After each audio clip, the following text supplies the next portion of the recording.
नमस्कार।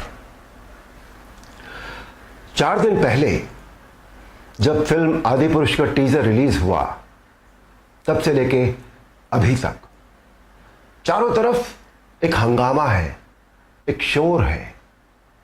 Film industry में, channels में, जर्नलिज्म में, एडवर्टाइजर्स में, संत समाज में, चारों तरफ एक शोर है। चारों तरफ डिबेट्स हो रही हैं, चारों तरफ भली बुरी बातें कही जा रही हैं।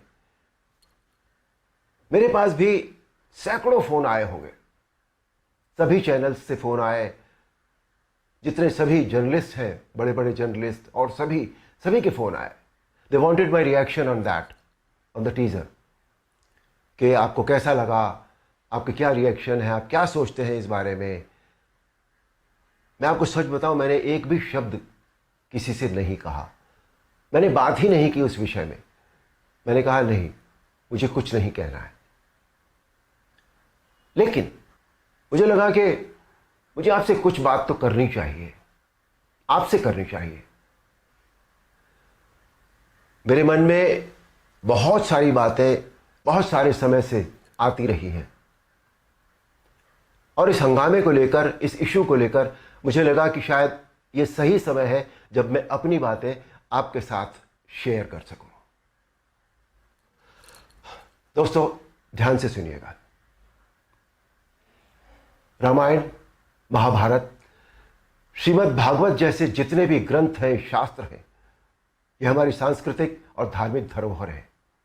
ये हमारी संस्कृति है, ये हमारी जड़ है।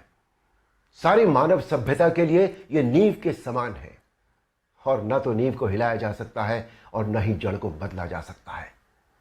नींव या जड़ से किसी भी तरह का खिलवाड़ या किसी भी तरह की छेड़छाड़ बिल्कुल भी ठीक नहीं है।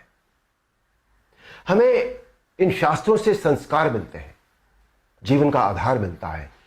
ये धरोहर ही हमें जीने की कला सिखाती है। हमारी संस्कृति विश्व की सबसे प्राचीन संस्कृति है। हमारी हर पीढ़ी इसे युगों युगों से आत्मसात करती आ रही है, जिसका सबसे बड़ा एग्जाम्पल है 28 साल पहले जब कोरोना आया था, तो कोरोना ने लोगों की धार्मिक भावनाओं को तब से लेकर आज तक और भी प्रबल कर दिया है।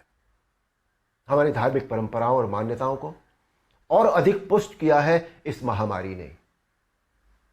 टीवी पर जब धारावाहिक रामायण प्रसारित हुई थी कोरोना के दौरान, तो रामायण ने एक विश्व रिकॉर्ड बनाया।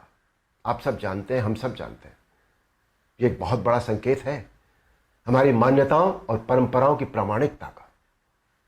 इस बार यानी 2020 में रामायण आज की युवा पीढ़ी ने भी देखी, और 35 साल पहले बनी रामायण को पूरी श्रद्धा और आस्था से देखा, समझा और आत्मसात किया। आज जो बेहिसाब लोग मुझसे मिलते हैं, उनमें सबसे ज्यादा संख्या टीनेजर्स की होती है। दोस्तों, 500 साल के संघर्ष, अथक प्रयत्न और जद्दोजहद के बाद, न जाने कितना रक्त बहाने के बाद, हमें राम मंदिर के पक्ष में निर्णय मिला, और वहां एक भव्य मंदिर का निर्माण हो रहा है, जो 2024 तक पूरा भी हो जाएगा। अप्रिशिएट करने वाली बात यह है कि मंदिर को भव्यता देने के साथ साथ उसकी आत्मा और मौलिकता को ज्यों का त्यों रखकर यह मंदिर बन रहा है।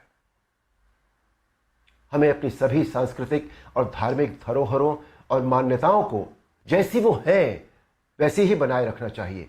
उनमें किसी भी तरह के बदलाव की न तो जरूरत है, न करना चाहिए, और न ही किसी और को करने देना चाहिए। भला कोई अपनी नींव हिलाता है क्या? कोई अपनी जड़ें बदलता है क्या? हमारी इन धार्मिक सांस्कृतिक मान्यताओं और परंपराओं को किसी भी तरह का कोई नयापन देने की आवश्यकता नहीं है। देखिए, मेरा प्रयास और कर्म तो यही है कि मैं इस जनरेशन को और अगली पीढ़ी को भी वही सिखाऊं, वही बताऊं, वही दिखाऊं जो वास्तव में सत्य है, शाश्वत है और सनातन है। एक बात और सोचने वाली है, किसी और धर्म की परंपरा या मान्यता में जब किसी भी प्रकार का बदलाव या नयापन नहीं किया जाता, तो हमारी सनातन धर्म की मान्यताओं परंपराओं के साथ छेड़छाड़ आखिर क्यों? आजकल ये चलन सा बनता जा रहा है कि सनातन धर्म का मजाक बनाओ। देवी देवताओं के ऑब्जेक्शनेबल पोस्टर बनाओ, अभद्र भाषा में बोलता हुआ दिखाओ। आखिर किसने अधिकार दे दिया कि कोई हमारी धार्मिक आस्था से छेड़छाड़ करे या हमारी भावनाओं को ठेस पहुंचाए? कुछ फिल्म मेकर्स, कुछ राइटर्स, कुछ पेंटर्स, कुछ एक्टर्स, कुछ एडवर्टाइजर्स को इस बात का विशेष ध्यान रखना चाहिए कि वो क्रिएटिव लिबर्टी के नाम पर धर्म का मजाक न बनाए और न ही किसी की मान्यता या परंपरा को तोड़ मरोड़ कर प्रस्तुत करें।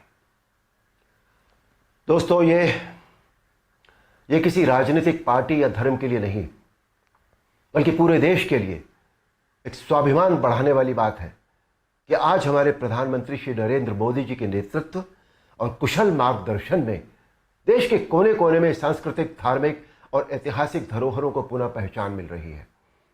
स्थान स्थान पर कॉरिडोर बनाए जा रहे हैं जिनसे हमारी इन धरोहरों की रक्षा भी हो रही है, उनका पुनर्निर्माण भी हो रहा है, साथ ही उनकी मौलिकता भी यथावत रखी जा रही है। मोदी जी, ये देश सदैव आपका ऋणी रहेगा। मेरा अनुरोध है आप सबसे कि आप सब पूरी सक्रियता और जागरूकता के साथ अपनी अमूल्य सांस्कृतिक, धार्मिक मान्यताओं और धरोहरों को सहेज कर संभाले रखने का संकल्प करें और दूसरों को भी इसके लिए प्रेरित करें। धन्यवाद। नमस्कार।